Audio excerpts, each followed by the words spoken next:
I stood motionless as they lowered my husband's coffin into the soil, never imagining that 3 days later a locked drawer in his study would crack open a secret world.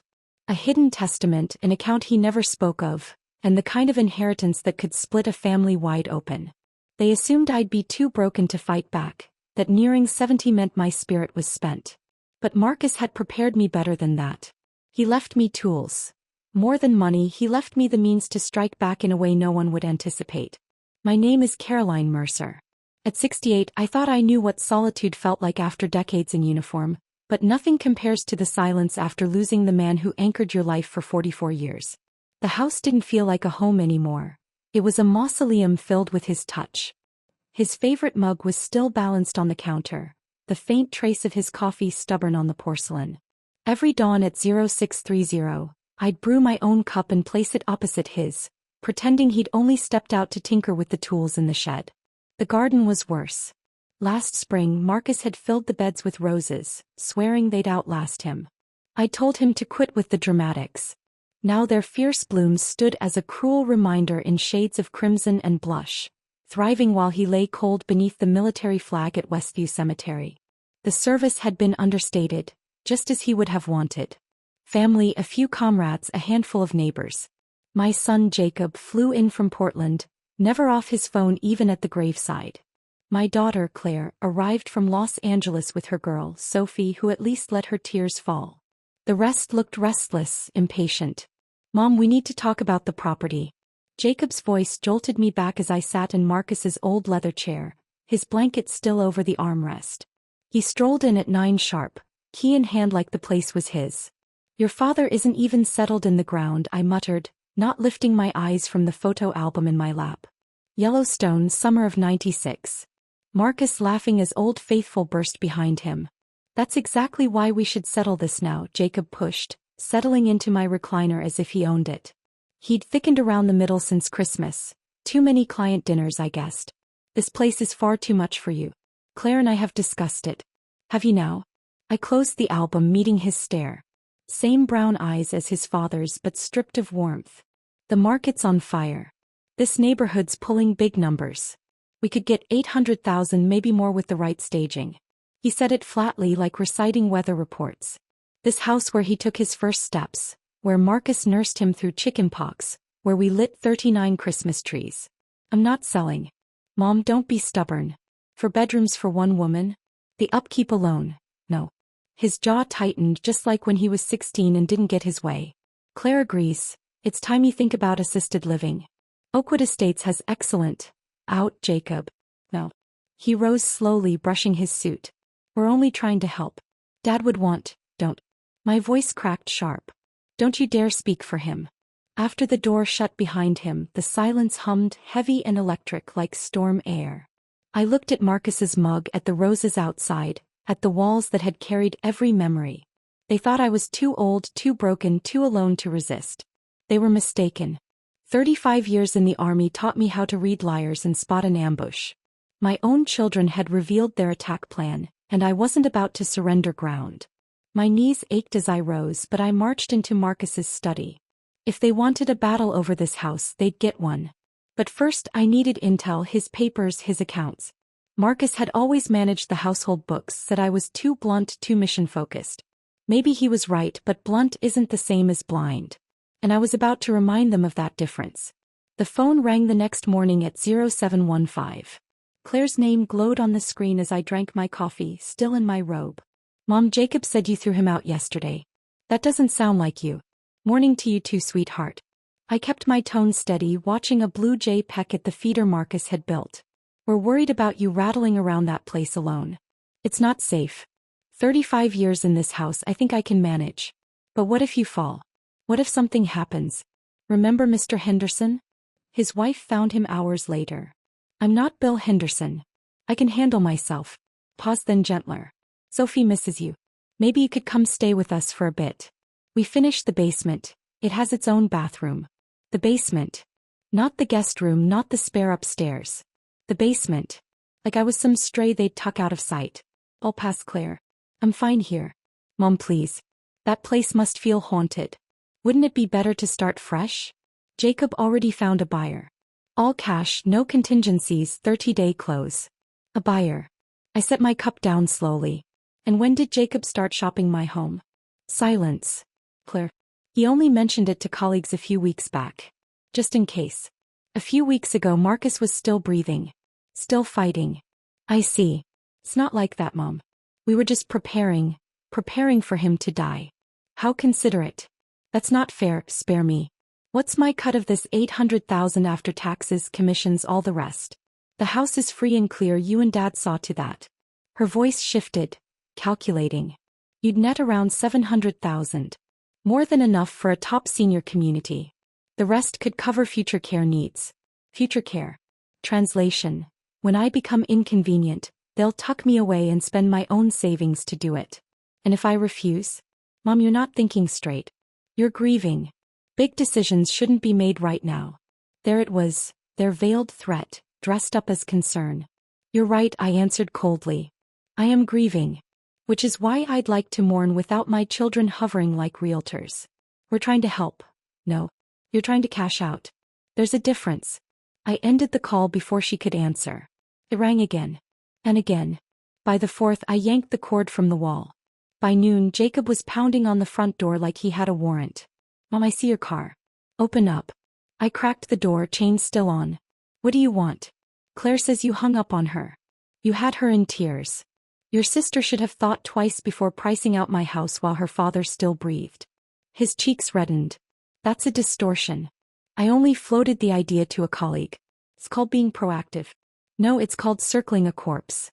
Jesus, Mom, what's wrong with you? This isn't like you. Are you even taking your meds? Maybe we should call Dr. Lopez. My mind is sharper than yours, Jacob.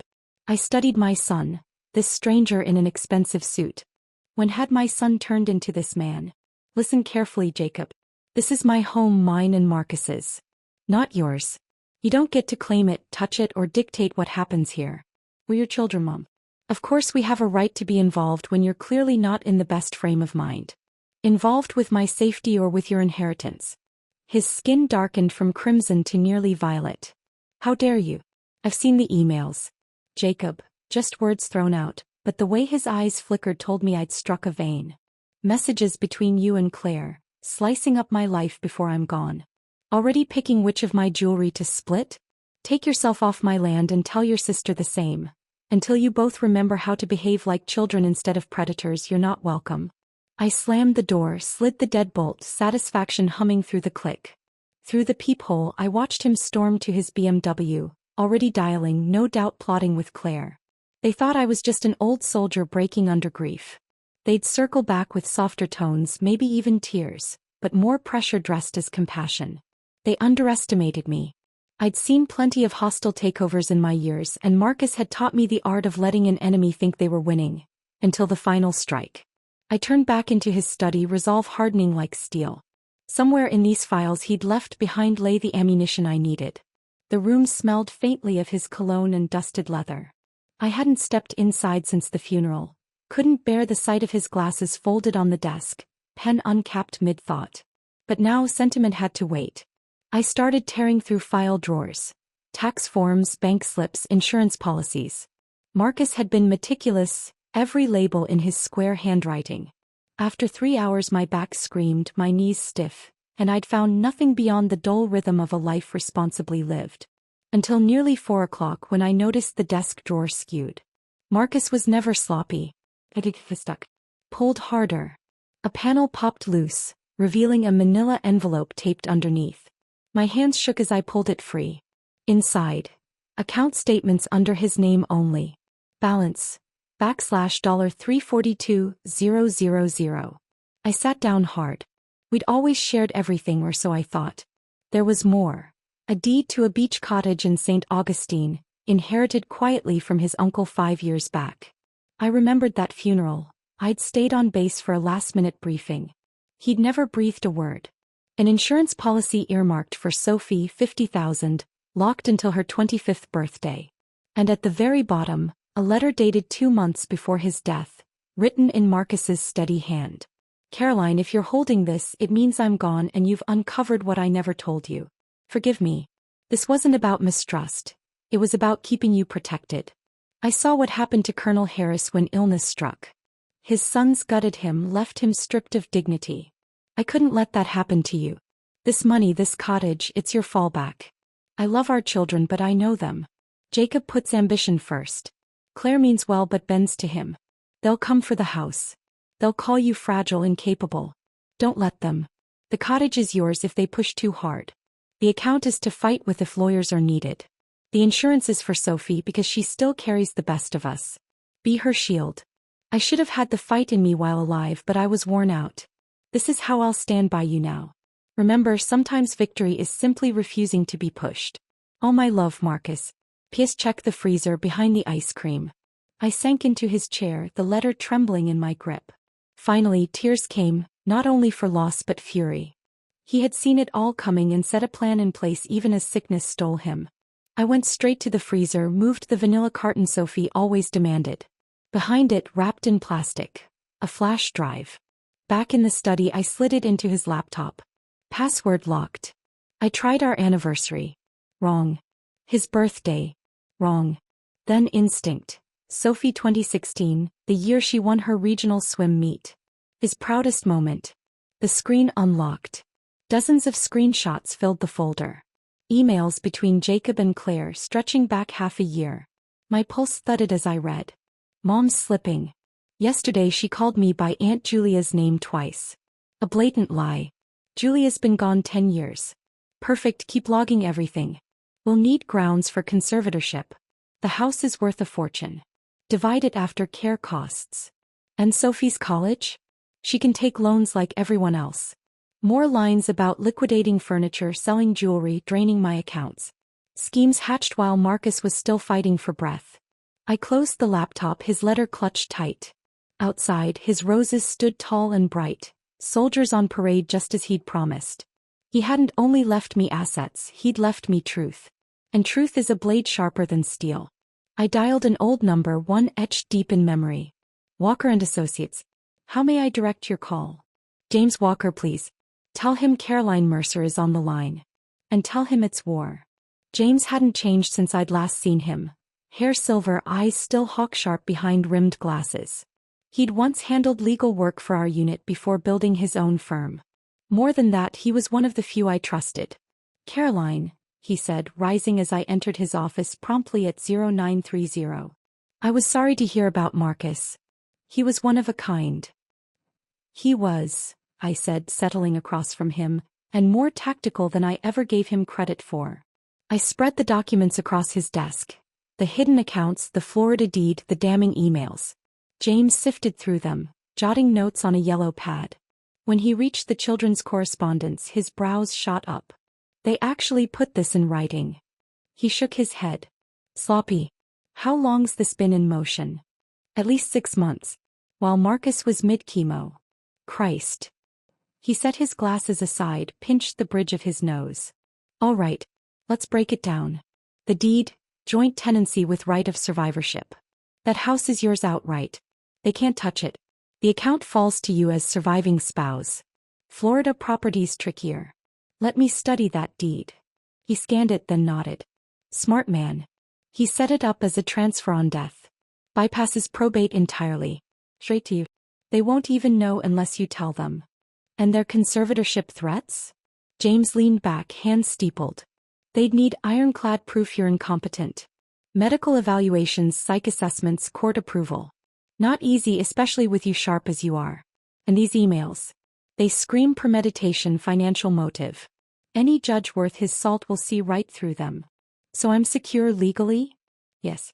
But Caroline, they can still make your life miserable. Lawsuits, public battles, dragging your name through mud. You need to decide if that's a war you want. I thought of Marcus's words in his letter. Sometimes the sharpest strike is to simply stand firm. What I want, I said evenly, is to make sure my children learn a lesson they'll never erase and to shield Sophie from their hunger for control. James's grin cut across his face, the same predatory smile I remembered from his days dismantling corporations. Now you're speaking my language. Here's the plan. For 2 straight hours we mapped it out. Move the hidden funds into a trust. Keep the Florida cottage buried as my trump card. Record every interaction from here on. This state requires consent on calls. Get it? Keep a detailed journal. Have a witness on hand if they barge in. Build my own dossier of evidence. And Sophie's policy? Already locked down, he explained. Marcus had been smart. Irrevocable. Claire couldn't touch it even if she tried. But why stop there? James pulled a fresh pad across the desk. Let's take Marcus's idea further. Create an education trust for Sophie, fed by the secret account. Routed away from her parents completely. Can that be done? Of course. Your money, your command. Draft it right, Sophie gets her education secured, and Jacob and Claire get a very clear message about consequences. By noon, every step was outlined. James would handle filings quietly. Surprise was our edge. One last thing, he said as I stood. Check that Florida property. See the neighbors. Always good to know your fallback. You think I'll need to run? I think Marcus knew his children better than you did. He set the board. The question is, are you ready to play? Driving home, I passed the park where Jacob learned to ride his bike, the school where Claire once played violin. When had those kids turned into predators? Or had I just refused to see? At my door, a note fluttered in the breeze. Claire's handwriting. Mom, I came to apologize. Please talk. I'm worried about you. Love, Claire. Love. The word tasted sour. I crushed the note and started my journal as James advised. Day 1. Claire left a note. No regret for pricing my house before Marcus died. Love clearly has a different definition to them. The phone rang. Caller ID Jacob. I let it buzz. Wrote it down. Every call, every attempt, every ploy would be recorded. Marcus had left me an arsenal and a strategy. The commander was gone, but his second-in-command was ready. My children wanted the easy road to my estate. They were about to learn their mother spent decades in the service learning how to secure what mattered. The fight for my dignity, my home, and my granddaughter's future had officially begun. The next phase started at 0300 on a Tuesday. Sleep had abandoned me since Marcus's burial, but that night I put the hours to work. I sat under the glow of his lamp, methodically sorting through decades of belongings. Box 1, Jacob's relics. Trophies, report cards that Clay handprint, his college acceptance letters, wedding photos where Marcus beamed with pride. Box 2, Claire's keepsakes, recital programs, her valedictorian speech, a faded photo of our father-daughter dance at her 16th, the stack of Mother's Day cards she once made every year. By dawn, 6 boxes lined the wall. I rang Morrison Movers. Delivered to 2 addresses, 3 boxes each. No return labels. While they loaded the truck, I rolled Marcus's old typewriter from the closet, the one he swore made words mean more than any email. 2 notes, identical. What belongs to you is yours to keep. What belongs to me is mine to defend. Choose wisely. No signature. No. The 1000, James called. Documents are ready. Can you swing by? On my way. But first the bank. First National. Patricia, the young branch manager, greeted me politely until she pulled up the account. Her expression shifted. Mrs. Mercer, I was told to give you this if you came in. She slid across a sealed envelope, my name scrawled in Marcus's hand. I tore it open in the privacy of my car. My stubborn love. If you're reading this here, you've begun the fight. Good. Patricia knows what to do. Trust her. He helped me set this up. Remember, tigers guard their cubs. Even old ones. Even gone ones. Back at James's office, I signed page after page. Trust deeds, property transfers, powers of attorney. Each signature another wall around my assets. Then James produced a new stack. The Educational Trust for Sophie. You'll be sole trustee until she's 25. Her parents can't touch it, can't peek at it, can't borrow against it. How much do you want to allocate? What kind of future do you want her to have? I thought of Sophie at the graveside, the only one who'd placed fresh flowers on Marcus's casket. Wild daisies she'd picked herself. 200,000, I said. Enough for any university she dreams of, anywhere. That'll send the message. Good. That evening the calls started. Jacob first, voice sharp with restrained anger. Mom, what the hell is this? You shipped me my old trophies, my diploma. Your things belong with you. This is childish. No, this is discipline. I'm simplifying. Would you rather I burned them? Silence. Then Claire, her voice cracking with tears. She thinks you despise us. I don't hate you. I'm disappointed. That's worse. Because we care about your future. Oh. Because you tried to seize my home while your father was dying. Jacob hung up. Claire rang later, weeping. Mom, please, can't we talk like a family? We stopped being a family when you and your brother plotted my conservatorship. A sharp gasp. How did you? That's not. I have the emails, Claire. Everyone. You rifled through my private. No. Your father did. He saw what you were planning. Did you really think he was too weak to notice? Too sick to protect me? Silence. Then a whisper. It wasn't supposed to end like this. Was the plan to haul me off to assisted living, sell everything I hold dear, split the spoils? We only wanted to make sure you were taken care of. Stop lying. Every time you do, you dishonor your father. Her sob broke through before the line cut. That night, my journal entry was short. Boxes delivered. Message received. Children realizing actions have consequences. Marcus would approve. 3 days later, a certified letter landed. Jacob and Claire had retained counsel. A request for a family meeting to discuss my estate and my mental wellness. I read it to James. They're casting lines, he said. Trying to scare you into a compromise. Want me to answer? What would you say? That all talks happen on your terms at your time with your attorney present. And implying mental weakness in retaliation for protecting your assets smells like elder abuse. Perfect. One more thing, Caroline. Time to play another card. That afternoon, Patricia cut a cashier's check. $50,000. Memo. Sophie Mercer Educational Trust, initial funding. I mailed a copy to Claire with a short note. For Sophie's future. Her parents have no access. Love, Grandma. Let them chew on that. Marcus's ghost and I were just warming up. The meeting was set for a Thursday at 1400, 3 weeks after the funeral. James insisted on his conference room. Neutral ground, he said. I arrived early, placing Marcus's photo at the head of the table. Let them look at him while they schemed. Jacob arrived first, suit immaculate, jaw locked as if storming a boardroom. Claire entered minutes later, Sophie in tow, a blatant sympathy ploy. Their attorney arrived last, a wiry man named Brennan whose hands couldn't stop twitching. Sophie, sweetheart, I said, ignoring the rest. Want to wait outside? They've got candy and magazines. I want to stay with you, Grandma, she insisted, sliding into the chair at my side. Claire opened her mouth, but I cut her short. She stays. Let her see how her parents define family.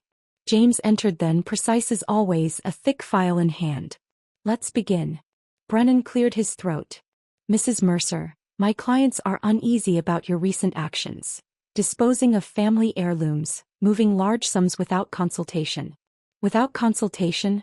My laugh echoed in the room, sharp as a rifle crack. Like when they consulted me about selling my house while Marcus was still breathing. That's a distortion, Jacob shot back. Is it? James slid a document across the table. Email dated March 15th. Mom's place will sell quickly once Dad passes. Peterson's already interested. Marcus died April 2nd. You were shopping our home 2 weeks before he was even gone. Sophie's small voice broke the silence. You wanted to sell Grandpa's house? Claire's cheeks flushed. It's complicated, honey. Oh, I said firmly. It's simple. They want money. Mine, Marcus's, and they're willing to brand me unfit to get it. Brennan squirmed. No one's suggesting incompetence. We think perhaps Mrs. Mercer might benefit from support managing her affairs. Because I chose to secure my granddaughter's future? I turned to Sophie. Your grandfather left you something. Enough to cover college. Any school. Only you can touch it when you're older. Her eyes widened. He did that for me. Because he loved you and wanted you to choose your path. Jacob's voice cracked.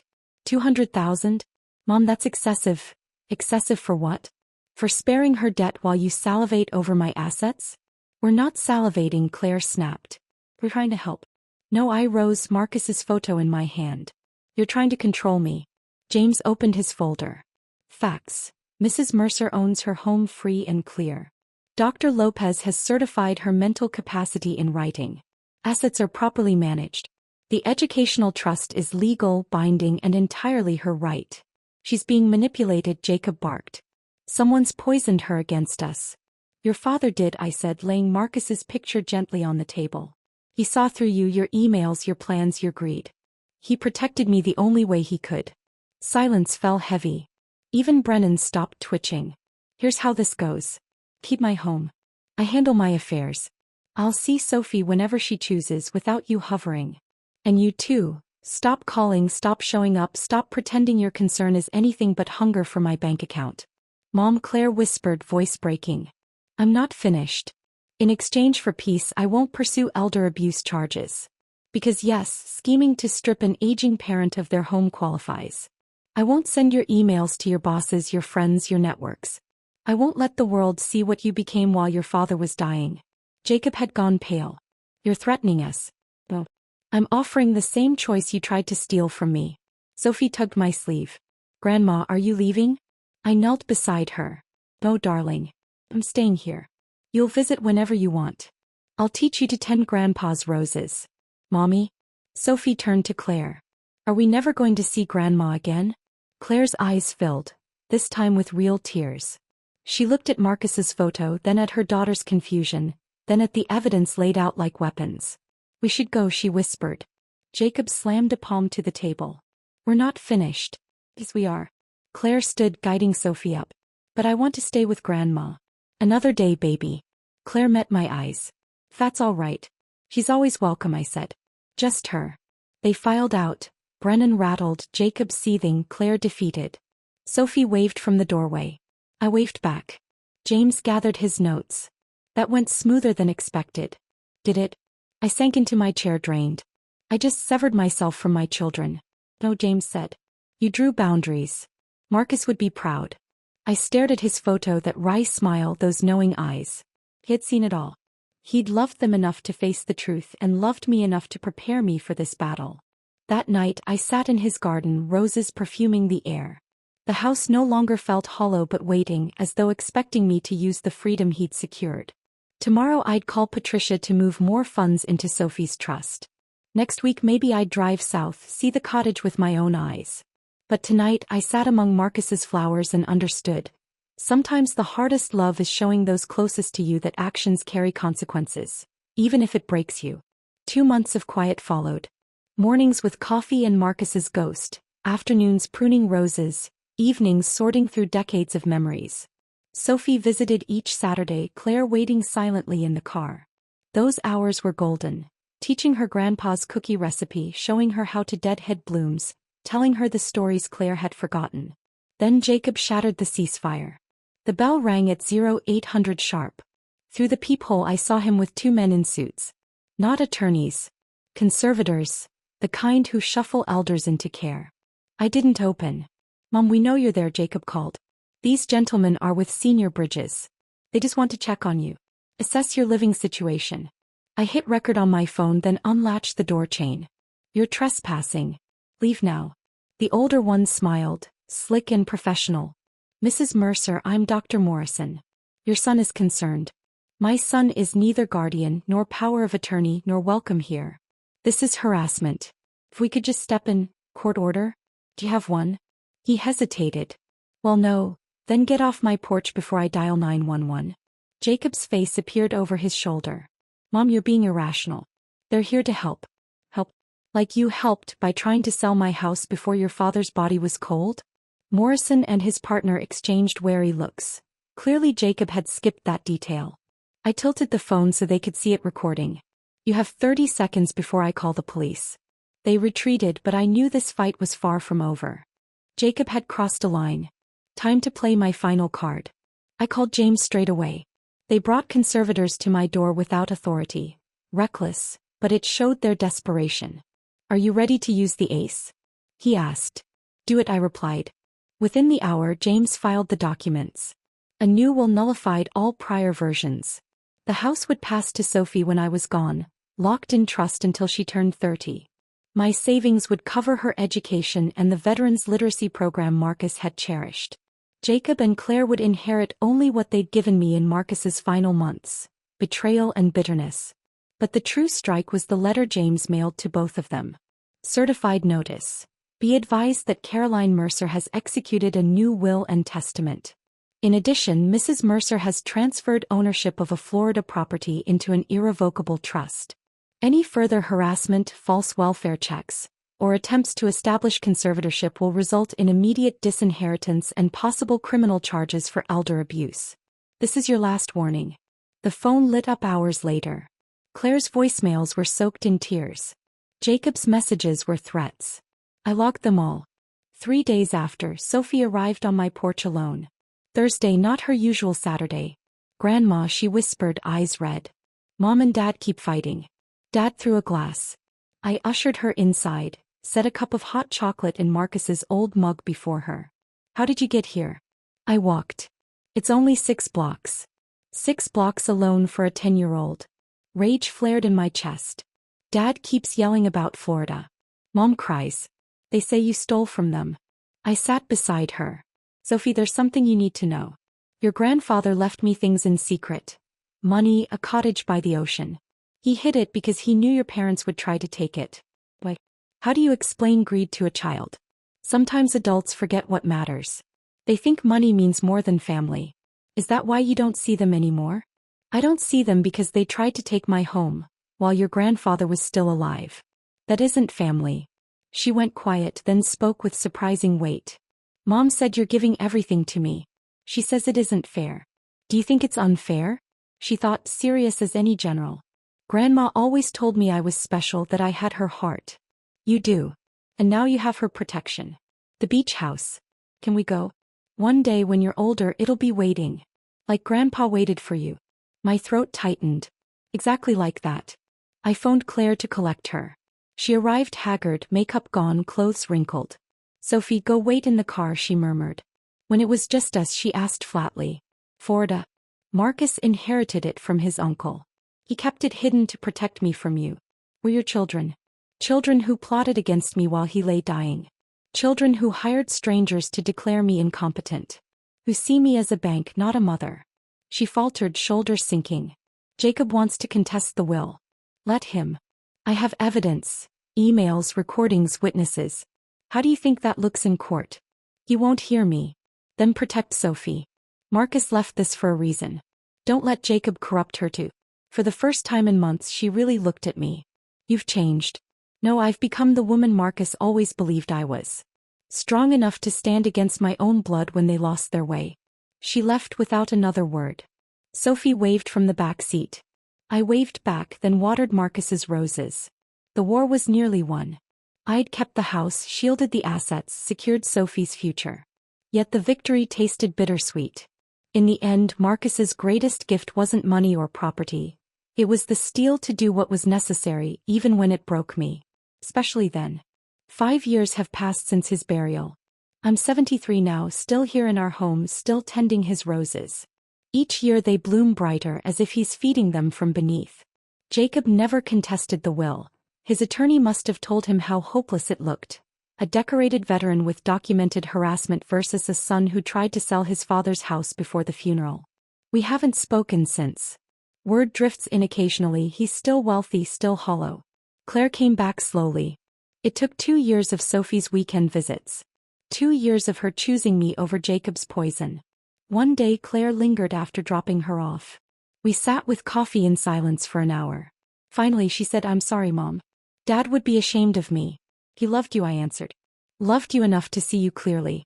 We're not close, the trust is gone, but we're civil. She visits, sometimes stays for dinner. She never asks about money, never about the cottage. He's learned." Sophie is 15 now, tall and fierce as the roses in the yard. She has Marcus's eyes, his fire. Last month she told Jacob exactly what she thought of his plan to develop my land. The word she chose would have made Marcus laugh and blush at once.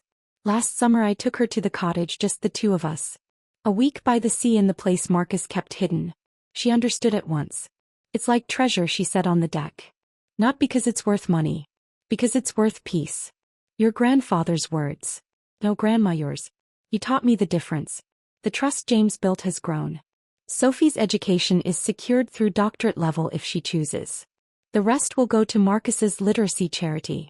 Jacob and Claire will inherit what I once received from my own parents. $1,000 each, with a letter explaining why. But that is for the future. Today I sit in Marcus's garden, journal on my lap. Morning glories climb the fence toward the sky. His mug still rests across from mine, though I finally learned to wash it and put it back. Some rituals honor the dead. Others keep the living trapped. James once asked if I regretted how things ended with my children. I regret that they became the kind of people who forced it. But I don't regret protecting what Marcus and I built. I don't regret teaching them that love isn't permission for exploitation. The tragedy is that Marcus saw it coming and while dying used his last strength to arm me.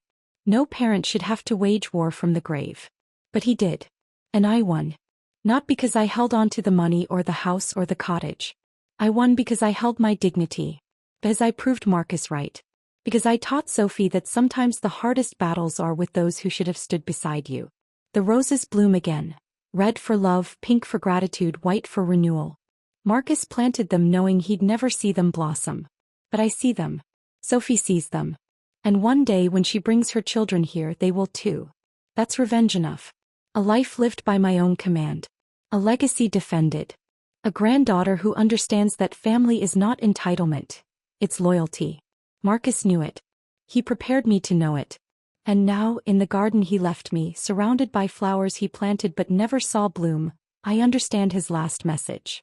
The greatest revenge isn't punishment, it's purpose. It's standing when others push. It's flowering anyway, thorned and unyielding. I close my journal and rise, joints stiff but spirit unbroken. Time to water the roses. Time to call Sophie and plan our next trip to the cottage. Time to live the life Marcus fought to give me. Because sometimes the only way to honor the dead is to stand against the living. And sometimes that's the deepest kind of love. Thank you for listening to my story. Tell me where you're watching from in the comments below. Don't forget to subscribe and share your thoughts about family, legacy, and courage. What would you have done in my place?